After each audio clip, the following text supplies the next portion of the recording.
Presiden Joko Widodo duduk sebagai anggota Dewan Pertimbangan Presiden usai pensiun mencuat lagi setelah Ketua Umum Projo Budi Aris Setiadi menyebut Jokowi masih muda dan layak bergabung sebagai anggota One Team Press. Di lain pihak, PDI Perjuangan menilai yang layak duduk di One Team Press adalah orang yang berkomitmen terhadap bangsa dan negara, bukan terhadap keluarga. Apakah One Team Press jadi kendaraan politik Jokowi usai pensiun nanti? Kami diskusikan bersama Bendahara Umum Relawan Pro Jokowi atau Projo Panel Barus dan Direktur Eksekutif Lingkar Madani Indonesia, Ray Rangkuti. Selamat sore semuanya, apa kabar? Sore. Terima kasih sudah hadir dalam diskusi kami kali ini. Bang Panel, saya ke Anda dulu. Kalau Mas Budi bilang masih layak karena masih muda dan jasanya masih dibutuhkan untuk bangsa ini, Pak Jokowi, untuk bisa gabung ke One Team Press. Apakah semata karena mudanya itu atau ada faktor lain sebetulnya yang dianggap layak? Ya, saya pikir bagaimana Pak Jokowi pasca 20 Oktober itu juga berulang kali sudah disampaikan baik kepada kami maupun kepada publik bahwa ada keinginan beliau untuk pulang ke Solo. Kalau kemudian ada aspirasi, ada harapan, ada keinginan dari banyak pihak, Pak Jokowi tetap memberikan kontribusi atau apapun bentuknya terhadap bangsa dan negara, ya saya pikir itu bagian dari aspirasi ya. Karena keinginan-keinginan dari berbagai pihak Pak Jokowi tetap berkiprah pasca 20 Oktober juga sangat bervariatif ya. Dulu sempat muncul isu Presidential Club, sempat muncul isu DPA, ada juga kami sendiri punya imajinasi sendiri pada saat itu, tapi semuanya tetap kembali kepada Pak Jokowi, dan Pak Jokowi saya pikir secara berulang kali menyampaikan bahwa keinginannya setelah purna tugas nanti kembali ke Solo. Tapi sebetulnya secara institusi, secara organisasi, Projo pengennya Pak Jokowi ini jadi bagian dari One Team Press atau tidak? Tadi sudah saya jelaskan, banyak aspirasi yang berkembang di masyarakat. Projo sendiri sempat berimajinasi Pak Jokowi tetap memberikan kontribusinya terhadap bangsa dan negara pasca purna tugas. Nah, mengenai Pak Jokowi nanti jadi apa itu keputusannya dari Pak Jokowi. Kalau Pak Jokowi kemudian menjadi One Team Press, itu juga kan nanti ada ada keputusan-keputusan yang bisa memutuskan beliau ada di One Team Press atau tidak, itu kan presiden berikutnya gitu ya.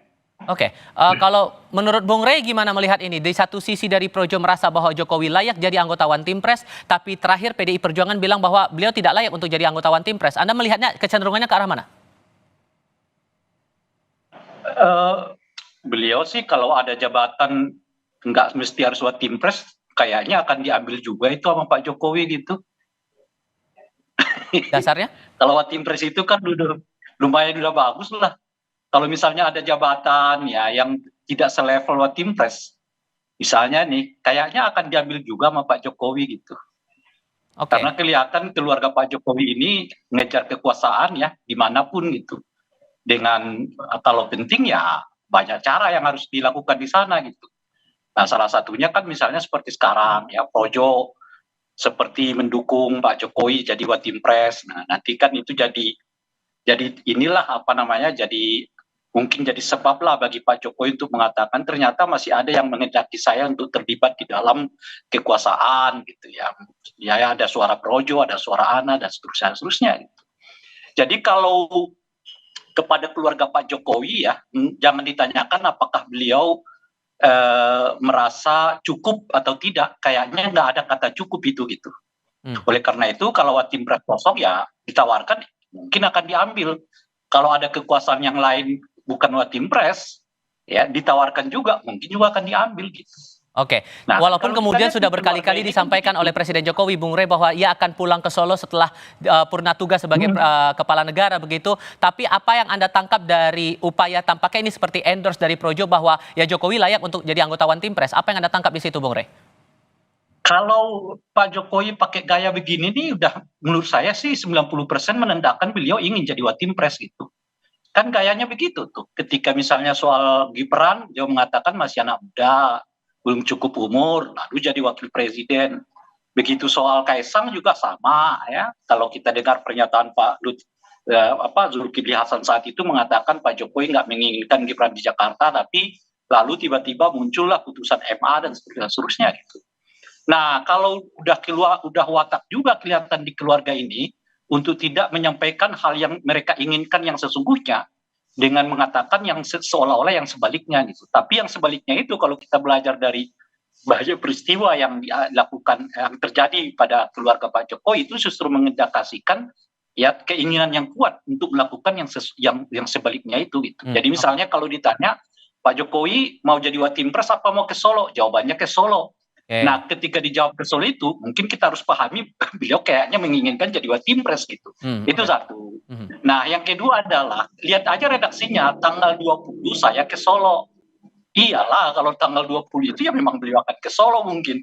Tapi kan kita nggak tahu, tanggal 1 November beliau akan dilantik jadi Watimpres. Kan kita nggak tahu kan. Tanggal 20-nya beliau ke Solo. Nah, sebelum dilantik Watimpres itu mungkin beliau akan di Solo.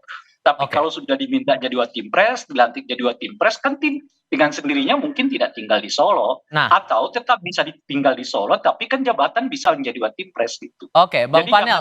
jangan terkecoh lah dengan yang gitu-gituan. Kita udah paham lah. Bung Panel, sebetulnya Projo ini mengharapkan apa, kontribusi seperti apa yang diharapkan dari Jokowi kalau kemudian bergabung ke Watimpres? Karena kan secara prinsip berbeda dengan posisi Jokowi sebagai kepala negara sekarang. Iya, tadi udah saya jelasin, nggak perlu saya putar balik bahwa kita melihat banyak aspirasi itu fakta, jangan kemudian dibuat seakan-akan itu hal yang manipulatif. Itu fakta, banyak hal yang berharap Pak Jokowi pasca purna tugas bisa tetap berkiprah, tetap bisa memberikan kontribusinya bagi bangsa dan negara. Kan banyak juga dinamika yang terjadi, ada yang mengusulkan DPA, ada yang mengusulkan Presidential Club, ada yang mengusulkan Sekjen PBB, ada yang mengusulkan misalnya Projo punya imajinasi sendiri waktu itu ya. Nah, tapi apapun itu kan buat Ray Rangkuti pasti nggak ada yang benar, pasti tuduhan isinya dari Ray Rangkuti itu. Ya, dianggap ini gaya-gaya aja nih, cara-cara aja gitu. Jadi kalau kemudian dianggap bahwa ini keinginan Jokowi atau keinginan Projo semata, itu salah ya? Iya, kalau Bung Ray kan pasti melihatnya seperti itu. Tapi kan kami harus menjelaskan gitu ya, bahwa banyak pihak, banyak publik yang berharap Pak Jokowi bisa tetap memberikan kontribusi pasca 20 Oktober, itu fakta. Bukan hal yang dimanipulatif gitu loh. Nah, kalau ditanya Projo seperti apa, kita kasih lihat dulu bahwa faktanya Pak Jokowi berkali-kali bilang, baik ke media maupun ke kami secara langsung ya, bahwa beliau punya keinginan setelah purna tugas ingin kembali ke Solo. Gitu loh. Nah, kami tidak punya keistimewaan yang berlebih untuk bisa menentukan kemudian Pak Jokowi pasca 20 Oktober kemana dan kemana gitu loh. Ada aspirasi di situ, Bung Ray. Jadi tidak bisa semata-mata dituduhkan bahwa ini keinginan Jokowi pribadi atau pihak-pihak tertentu. Gimana responnya, Bung Ray? Ya, Projo dengan Pak Jokowi itu kan tegak lurus. Nggak perlu pakai aspirasi-aspirasian yang kayak begituan. Yang aspirasi itu, kalau misalnya Projo mengatakan Pak Jokowi cukup deh. Ya, kan udah 10 tahun jadi presiden. Anak udah jadi wakil presiden. Menantu sudah akan jadi calon gubernur. Ya udah dong, cukup dulu lah ya, kasihlah Watimpres itu bagi yang lain. Kan ada 270 juta rakyat Indonesia ini. Sekali-kali kasih Barus dong jadi Watimpresnya Pak Presiden gitu ya. Kasih Budi kek, kan belum tentu Budi misalnya dijadikan sebagai menteri. Ya kalau nggak bisa ya jadikan Watimpres Pak gitu. Nah itu baru aspirasi namanya. Tapi kalau aspirasi itu mendukung Presiden jadi Watimpres sih, ya itu namanya tegak lurus, bukan lagi aspirasi. Tapi apa yang Anda tangkap kalau kemudian kalau akhirnya Jokowi menjadi bagian dari Watimpres, apakah kemudian Presiden terpilih masih bisa dalam tanda kutip dipengaruhi bayang-bayang Jokowi juga, Bung Ray?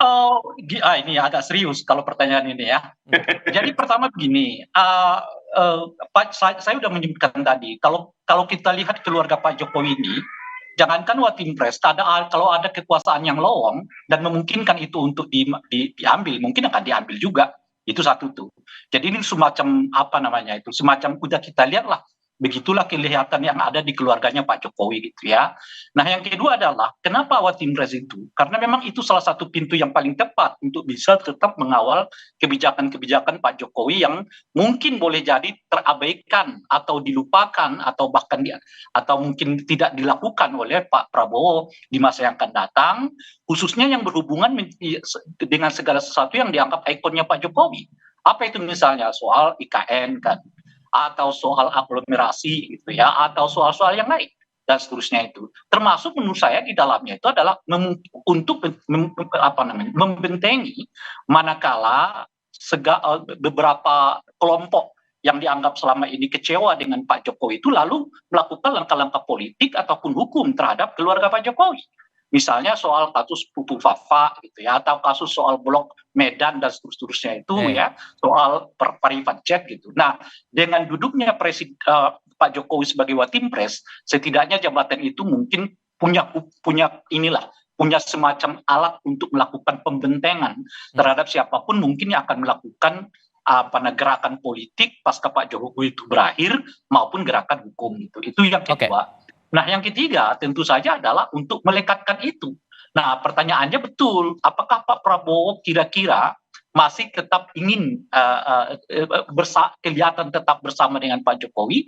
Saya sih melihat setidaknya 4 atau 5 indikator yang memperlihatkan bahwa Pak Prabowo bahkan sedang tidak membangun satu image yang berhubungan lagi dengan Pak Jokowi. Satu soal UKT, dua soal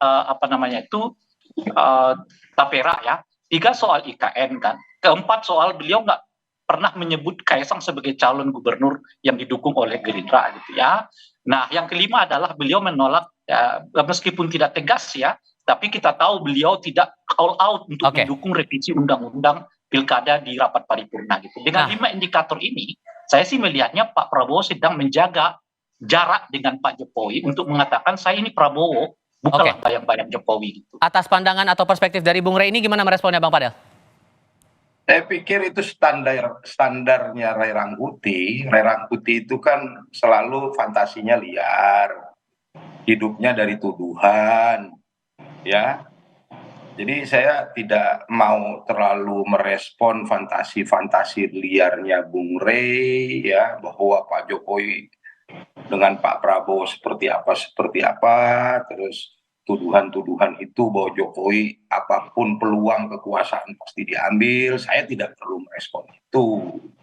Itu namanya nanti saya memenuhi hasrat fantasi liarnya Ray Rangkuti kalau begitu. Termasuk ada pandangan bahwa ini tampaknya Jokowi masih punya kepentingan mengamankan legasi di keluarganya juga begitu. Itu gimana responnya? Saya hanya mau bicara fakta saja.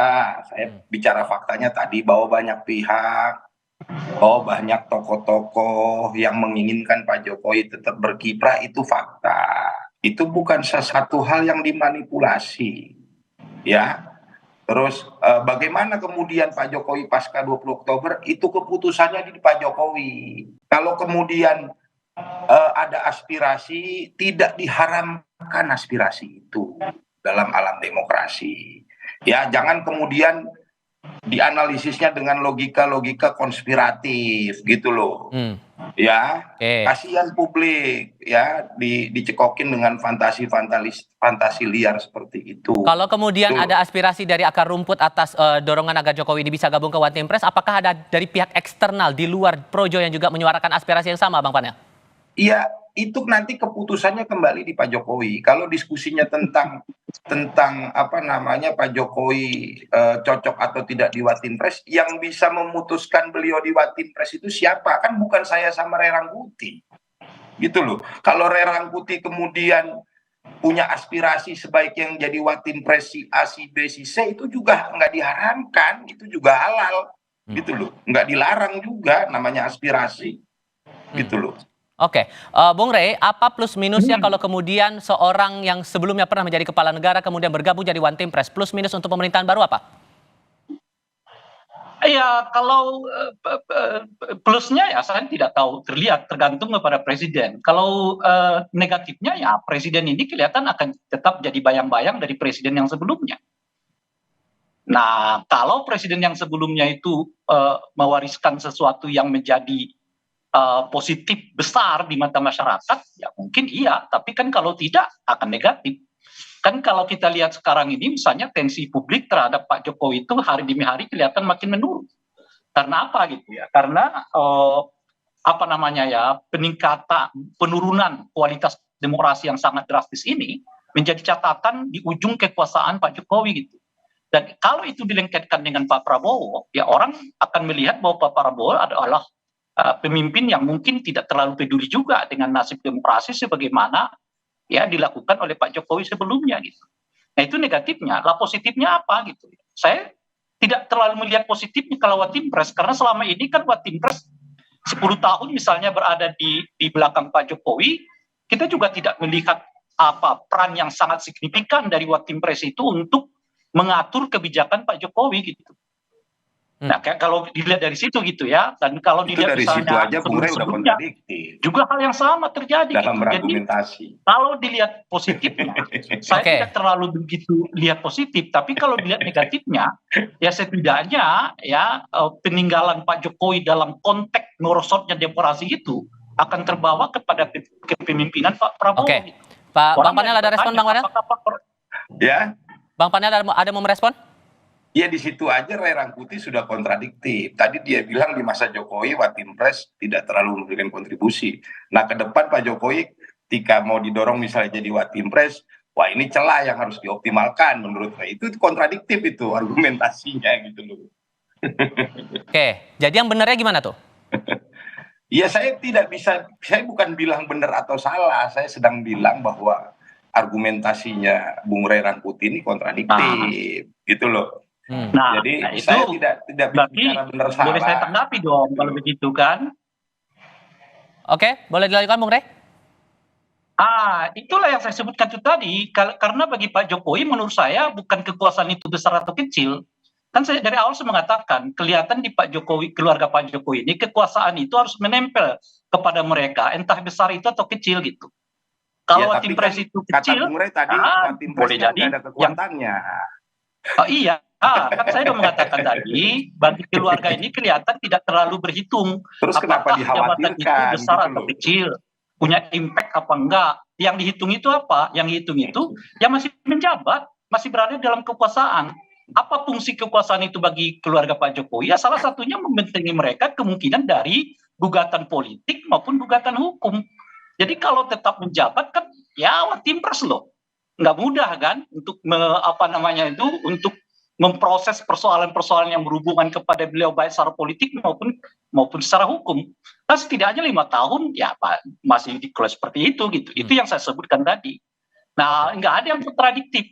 Nah yang saya mau katakan itu justru karena kelihatan tidak begitu sebetulnya ya fungsi dari Watimpres untuk mantan seorang presiden yang 2 periode yang menurut saudara Fanel tingkat kepuasannya 80%, sebetulnya agak jauh lebih bermartabat menurut saya kalau lebih mengatakan saya stop dulu deh, cukup 8-10 tahun sudah gitu. Yang seharusnya biarlah panel yang meneruskan, biar Budi yang meneruskan, kira-kira begitu. Udah disampaikan. Nah, negarawan itu menurut saya Bung Fanel ya, kan udah negarawan itu bukanlah orang yang kalau kemudian diteriakin supaya mengatakan dia tidak. Tapi negarawan itu akan teruji dari sejauh mana ia bisa mengatakan cukup untuk saya, selebihnya adalah. Sudah kami tangkap maksud dan tak dari. Ya kan udah disampaikan itu Bung. Baik. Iya kan bahwa beliau ingin kembali ke Solo. Terus kalau kemudian Bung bilang ini bola disundul lagi sama Pak Projo. Ini kan logika tuduhan fantasi ini gak ada habis. Kalau Bung bilang sebaiknya Pak Jokowi udah 2 periode pulang ke Solo. Itu aspirasinya Bung Rey udah diterima sama Pak Jokowi. Saya harus sudahi dulu karena durasi kita sangat terbatas. Tapi terima kasih banyak Bung Ray Rangkuti dan Bang Panel Barus sudah berbagi perspektif bersama kami. Selamat sore semuanya. Gitu. Sore. Topik lainnya akan hadir usai jeda. Bakal calon gubernur Jakarta Ridwan Kamil mengaku sudah mengirim pesan ke mantan